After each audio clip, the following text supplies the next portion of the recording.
Ladies and gentlemen, the title of my speech today is A Fork in the Road. As we journey along the road of our lives, sooner or later, we all come to a fork in the road. This is the moment when we face a decision to choose between two or more paths that could change the course of our lives forever. The path we choose could lead us to success or failure, happiness or despair, a paradise or a dead end, or perhaps a fine dining choice. In all seriousness, the choice is never easy. There are no signs on the road telling us exactly what's on the end of each path, the ultimate destiny.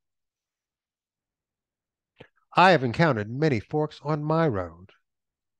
I can identify three factors that have helped me choose my path: consideration of the pros and cons of taking each path, advice, both good and bad, from my mentors, and luck. The first fork in my road occurred when I was a junior in high school. I had a natural aptitude for math and science. I was encouraged to choose between the fields of engineering and medicine.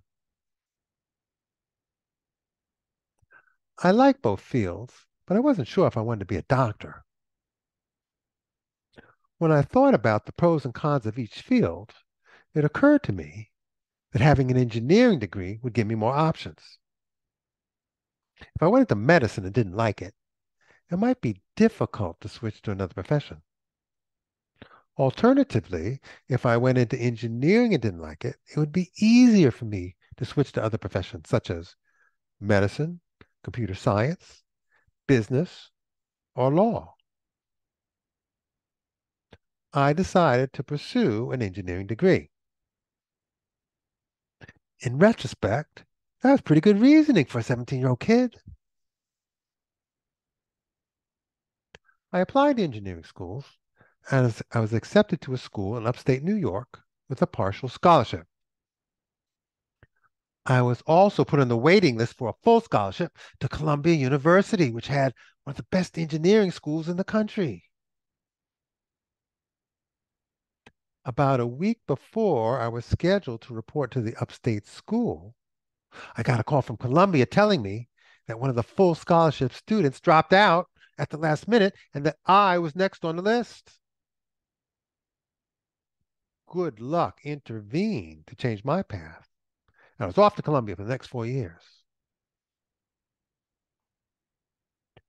The next fork in my road occurred when I was a sophomore in college. I wasn't excited about my engineering program, even though I was getting good grades in it. I also wasn't excited about the medical field. After doing some volunteer work at a local hospital, there were all these sick people there. No one told me it was going to be like that. Yes, I was very naive at the time. It was at that time that I met a doctor who would become an important mentor in my life. I'll call him Dr. X. Dr. X was a psychiatrist, a very successful psychiatrist, or so he seemed. I was immediately impressed by his lavish, opulent lifestyle. He wore the finest clothes.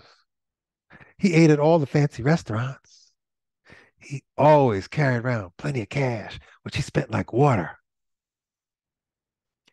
He knew all the rich and famous people in New York, and they idolized him. He was a rock star.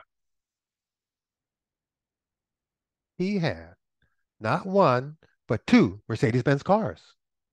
He lived in a mansion with his beautiful wife and his two adorable children.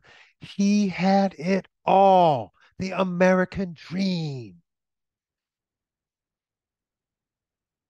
He told me I should forget about this engineering crap and go to medical school so I could be like him.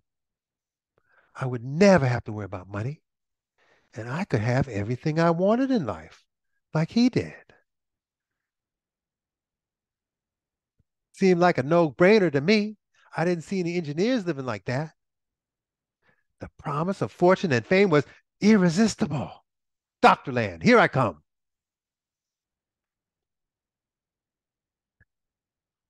I applied to medical school, and I was accepted to a little school in Boston. You probably never heard of it, Harvard.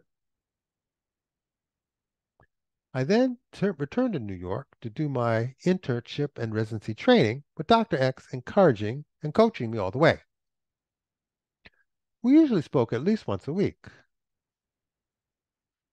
Then something changed. A few months went by, and I didn't hear from him at all. I called his wife, who gave me some terrible news.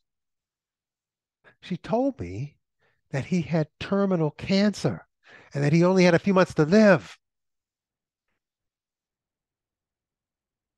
I went to see him, and that's when I learned the truth about Dr. X.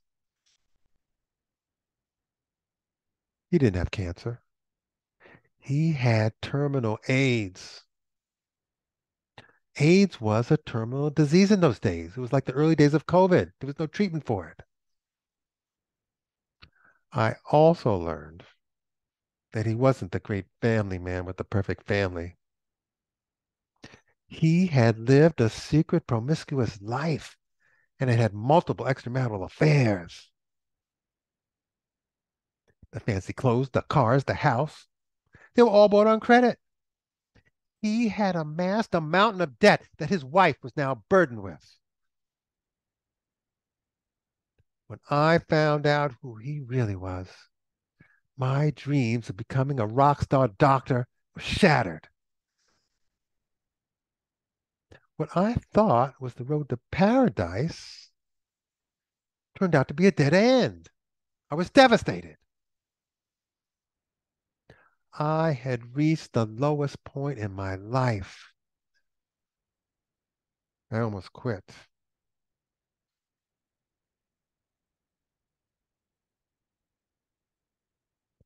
It was at that time that I met the next important mentor in my life.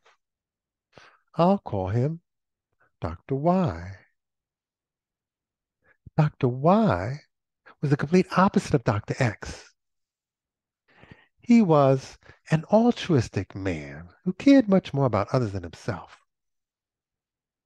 He led a simple life, no fancy clothes or cars. He spent most of his extra time working in his garden. He had an excellent bedside manner with his kind, compassionate, empathetic personality. He loved taking care of his patients, and his patients adored him.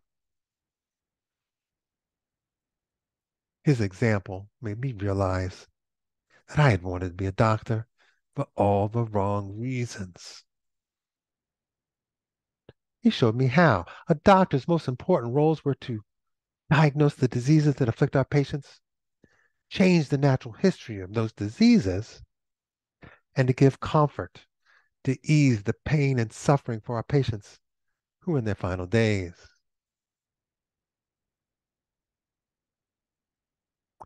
In summary, I believe that we can all successfully navigate through the forks in our road by considering the three factors I've talked about today. When faced with multiple options, carefully consider the pros and cons of each option before proceeding ahead.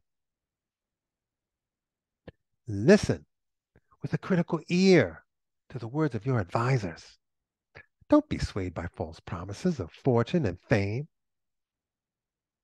And finally, prepare yourself with the best skills and credentials so you'll be ready when the lucky opportunity of a lifetime comes your way. The famous manager for the New York Yankees baseball club, Yogi Berra, once said, when you come to a fork in the road, take it. Thank you, ladies and gentlemen.